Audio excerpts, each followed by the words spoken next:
What you want, sir?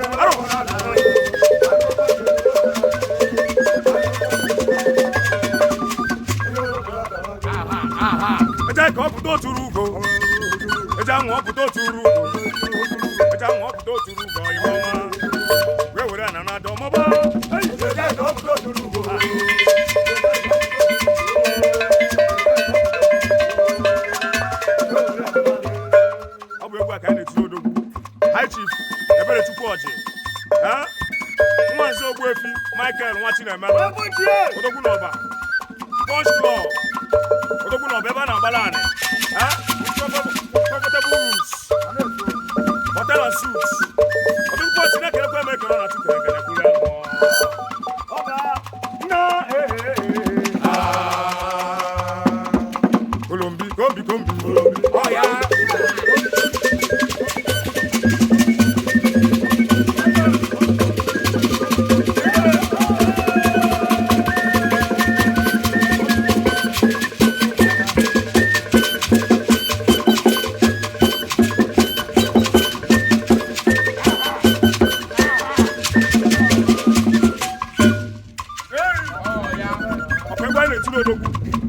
Hi Chief Ebere Chukwuoji. Nwanze Ogbuefi Michael Nwachinemelu. Odogwu na n'ọba. The Punch Club n'ọba.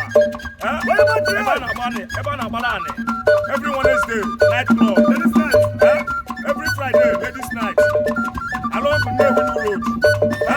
Odogwu kwa Chineke ekwe eme ka ọ na chukwu ekele night club ebe a na-agbala anị. The Punch Club. Ị ga-adị ka echere ekwe na-akwa.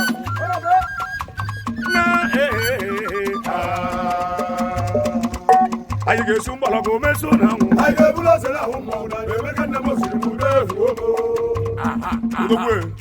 Punch Club inu ri ya na ada. Jija yo ta je ma na mo we jo la. Punch Club. Ogun na no ba. Ka di ke se na gba.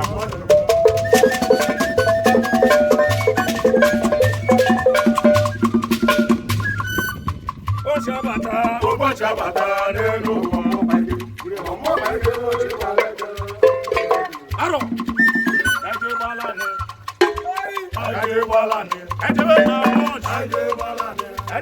Punch. The Punch Club. Punch Hotel and Suites. Eso mo. The Punch. The Punch night club. Everyone is today. Every Friday. Every night. With comfortable rooms.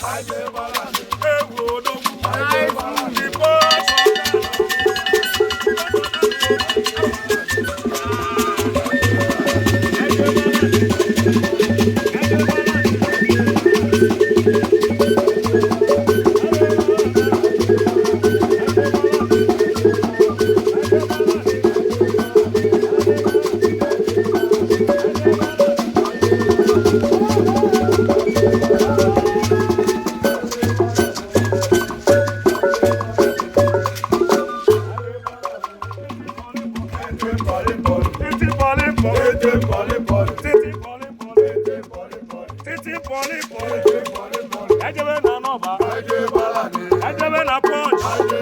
Punch Hotel and Suites. With comfortable rooms. Ebe na tife. Ebe na erioli. Na Punch Odogwu. Hi Chief Ebere Chukwuoji. Odogwu ma Punch ye.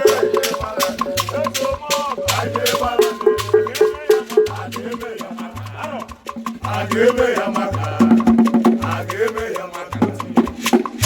Kami iwe nwa ka kana mashi. Ababa na mu dobe.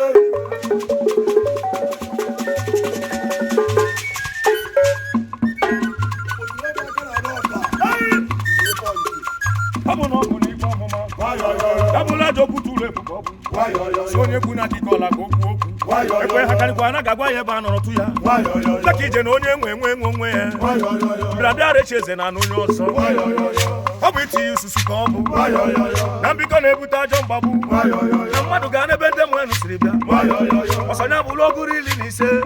Mmiri na nnukwu ji na-akarị ịlụ n'ọsọ. Nwe ebiri n'isi ibe ya ebina. Nwa nwụrụ n'oke.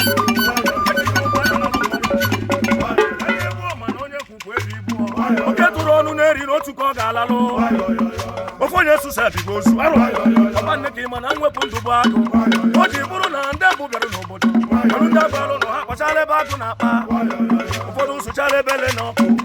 Ndị ọzọ ebiche n'oge ibe na ana ebe obodo baba bụ atụmanya ga-agụpụ. Punch Club Odogwu Wayo.